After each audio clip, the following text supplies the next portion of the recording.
Well, San Miguel at saka Ginebra. No, Game 6. So, makikita natin dito na ako on a basketball perspective, hindi na uubra yung yung i-maximize mo yung talent ng dapat you maximize the talent of your whole roster as much as possible. It's the playoffs. I mean, health-wise, si Japet pinupulikat na. Maawa naman kayo kay Japet. At ito di ba? Ito si Troy. Si Troy, ilan ang sumasabay kay Troy kahit bungguin niya yan. Kakita nyo yung 3 points ni Troy, yung free throws niya nag-i-struggle kasi pagod siya. Magkasabay sila ni Japet, minsan siya pa yung naiiwan. Oh. So nag-i-struggle yung player. No? Nag-i-struggle yung player. So sana kung sino man yung nasa lineup ng Ginebra, gamitin. I mean, dito naman kay Coach Leo, in fairness, kasi gumagamit na siya ng maraming tao, mas malalim yung bench niya. So, nakita nyo, naka-back-to-back wins yan. At saka, hindi yun yung layo ko sinasabi, gamitin si L.A. Tenorio. Gamitin si L.A. Tenorio. Sino ba nagpanalo nung game kahapon? Di ba si L.A. Tenorio? Bakit hindi nyo ginagamit? I mean, ano kayo kay RJ? Di ba si RJ nagte-turnover? Yung mga papasa-pasa niya, isipin nyo, rookie pa yan. Yun yung sanang matutunan ni RJ na dapat yung pag turnover niya, paghawak niya bola, yun ang bawasan niya. At saka, dapat maging yung depensa niya. Maging, i-work out niya yung defense niya. Para kagaya ng tito niya, I mean, yung tito niya, hindi naman sa kinukumpara ko siya kay Johnny, no? Pero Johnny, hindi lang offense pati defense. So kahit hindi umi-score si Johnny, pwede siyang pumasa, pwede siyang dumepensa. At isipin mo number 1 sa steals, si Tito Johnny niya. So yung depensa, yun ang dapat niyang trabahuin. Para kahit malas siya, makakatulong pa rin siya kay Team Cone.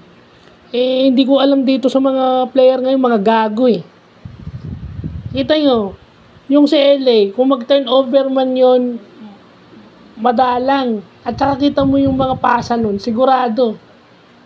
Hindi nga lang naipasok nito yung dukot niya kasi masyadong malalim. Kaya dapat ginagamit nyo. Si Jason David ginagamit, si Pinto ginagamit, si Tenorio. I mean, dapat si Tenorio i-start yan para maganda yung orchestration ng Ginebra. Less turnover, sila ni Scotty magkasabay. At saka para mabibigyan para nasa free throw line agad si Japet o si Troy. Tapos si Holt, ilagay mo sa number 3 si Holt. Tanggalin mo muna si Jamie. Yung pa isa, si Jamie pa. Siyempre may nararamdaman yung si Jamie kaya nag-iingat.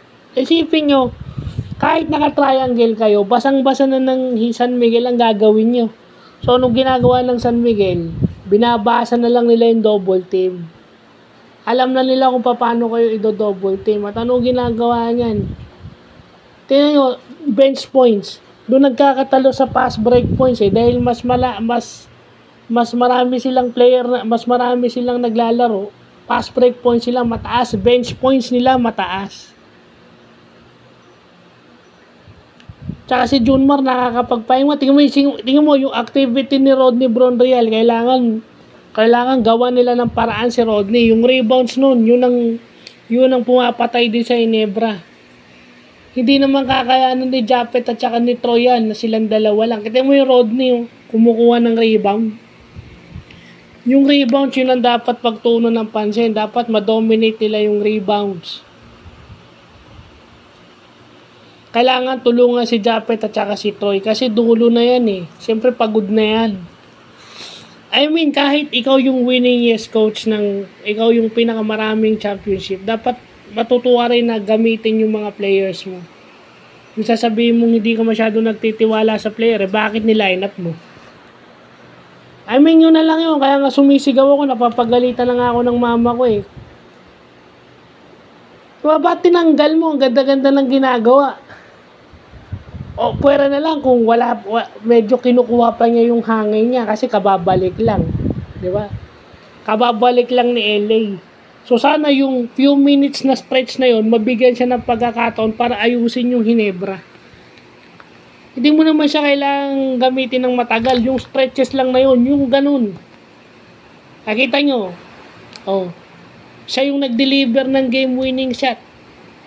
Ilang minuto lang siya naglalaro. 11 points in 9 minutes. So, napaka-efficient niya. 9 minutes lang siya naglaro. Yun lang ang kailangan. Maayos lang yung Hinebra. O kaya, patagpi-tagpi ang gamit sa kanya. Basta pang nadi-disarray na yung Hinebra, gamitin na si LA. Kasi pang naka-triangle kayo, mas maganda yung mas kabisado na yung triangle na less turnover. High percentage shot, yung open yung tira, yung kabisado yung sistema, hindi yung puta. Kaya na, pag off, itong si Abarrientos kasi, hindi mo maintindihan kung anong meron to eh. Importante yung laro, kung ano-anong pasa at saka kung ano-anong pinaggagawa minsan eh. Ako mas gusto ko pa rin si Johnny kaysa dito. So, yun lang po.